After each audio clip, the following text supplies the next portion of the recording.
David Bowie is commonly known as one of the greatest rock superstars of all time. His ability to reinvent himself and to switch to different genres at the drop of a hat made him consistently on the cutting edge of music. If we're talking about left turns, David Bowie is the king of them. And honestly, I can make 10 of these videos on David Bowie alone. I mean, the man did it all, from folk rock to glam rock to Philadelphia soul to electronic to new wave to industrial rock, even R&B. But David Bowie slowed down his recording as his final years approached. The Next Day, when it was released in 2013, was David Bowie's first album in 10 years and received critical acclaim, but that was nothing prepared for what was going to approach next, as David Bowie probably saved his wildest and most creative left turn for last. How does one of the greatest rock stars of all time end up making an anti-rock album? And not only doing that, having the courage to address his impending battle with cancer and dealing with death face to face. In this video, we're going to take a look at how David Bowie made Blackstar. But before we get started, if you guys enjoy this content, please make sure to give a like to this video and hit the subscribe button down below. Appreciate your support as always. So before we talk about Blackstar, I want to share a personal story. It was the evening of Sunday, January 10th, 2016. And I was listening to a radio show and they were playing David Bowie's greatest hits, basically just celebrating and commending David Bowie for making it to age 69 because his birthday was the previous Friday. Then the next morning, I woke up to find out what the rest of the world find out in shock, that David Bowie had indeed passed away from his long battle with cancer. Nobody had even knew that David Bowie was even sick, let alone dying, but it was true. And David Bowie memorials pestered throughout the rest of the day. Now, why am I mentioning this? It's because it's important to understand that David Bowie's battle with cancer pretty much impacts the whole album. In 2014, David Bowie's cancer had begun to spread, and he knew that his time was slipping away. So he contacted Tony Visconti, his longtime collaborator, much known for the brilliant trilogy of albums that they worked on together, to create one last grand musical statement, a final ballad for the ages. Compared to The Next Day, Blackstar was more jazz influenced, as David Bowie wanted to avoid rock and roll as much as possible. He hired a jazz quintet to perform on the album. Tony Visconti pointed out that bringing in David Bowie's old musicians who were used to playing rock music to now switch to jazz didn't fit what Bowie was going for. It would be too logical, but hiring jazz musicians to play rock music turns things upside down. David Bowie was also influenced by Kendrick Lamar's To Pimp a Butterfly due to its jazz, soul, and funk influences. Tony Visconti said in an interview that although they didn't make an album exactly like To Pimp a Butterfly, he and Bowie admired Kendrick for throwing everything into the wall. He appreciated the album's lyrical and thematic density. David Bowie stated that he was also influenced by Death Grips and the album Black Messiah by D'Angelo. David Bowie had used jazz influences throughout his career, but this time he was using it as a palette to express his emotions about impending death, his cancer, and mortality itself. Bowie knew that he was on borrowed time, which gave him carte blanche to be as free as it could ever be. No attempts to please fans or create a pop song that would be accessible by any means. He would try anything and everything: art rock, free jazz, hip hop, industrial, folk, and even drum and bass. To say Blackstar was an ambitious album would be an understatement. Take a look at the first song alone, the title track, Blackstar. It's a 9-minute song, one of Bowie's longest he has ever recorded, and it's broken into multiple sections. It goes from avant jazz in the villa of all men, in the villa of all men, stands a solitary candle.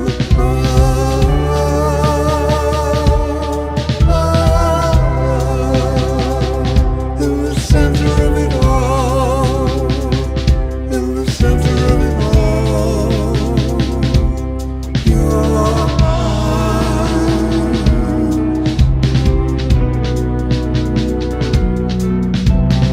Acid House,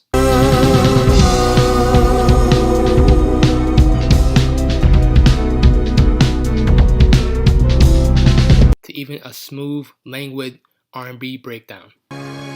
Something happened on the day he died. Spirit rose a meter, then stepped aside. Somebody else took his place and bravely cried, I'm a black star, I'm a black star. The song Lazarus, which ended up being the last single released in Bowie's lifetime, was a song that dealt with Bowie's commentary on cancer and his own impending death. It was also based on the biblical parable of Lazarus.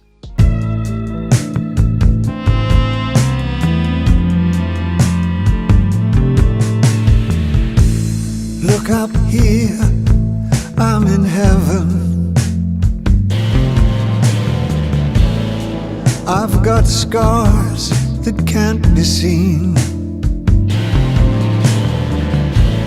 I've got drama, can't be stolen.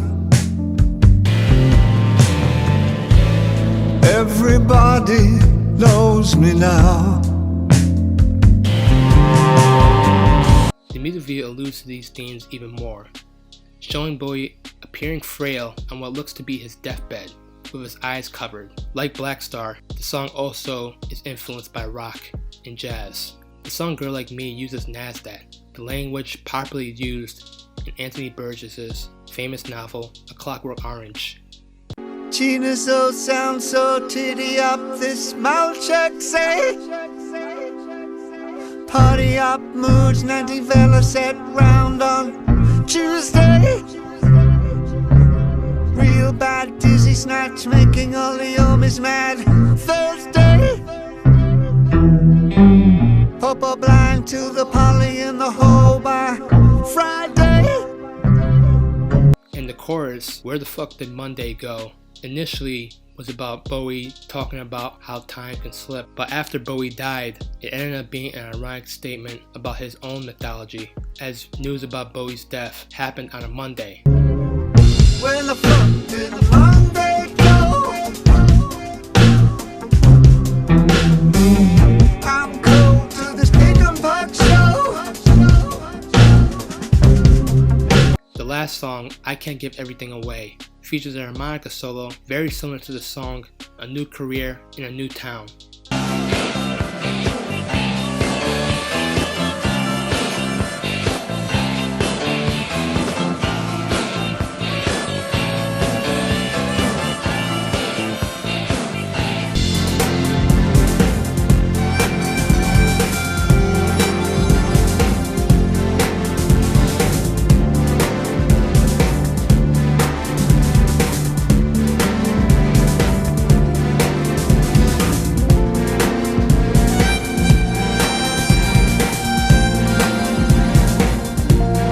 Both songs are about somebody moving on and starting anew.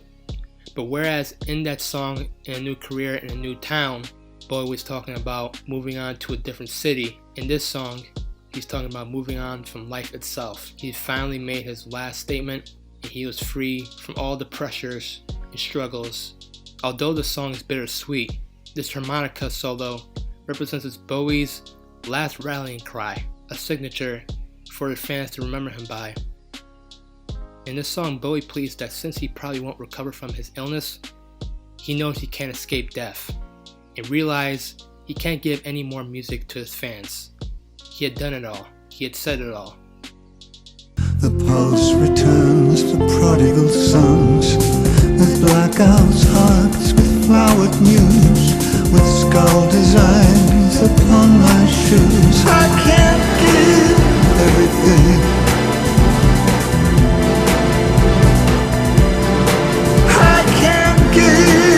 Everything.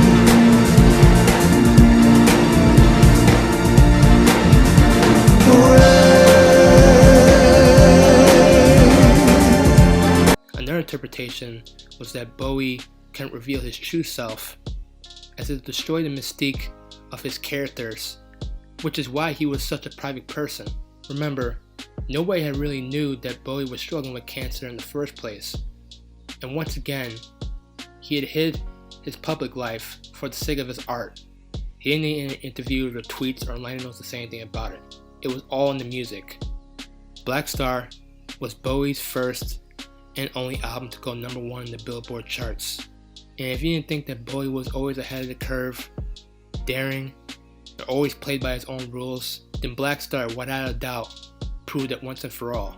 There have been artists who addressed their own impending death before and since, but none were more famous than Bowie. Blackstar placed a neat bow on one of the greatest music careers of all time. So thank you, Bowie, for making the world a little bit more interesting, even in death. Thank you guys so much for watching this video.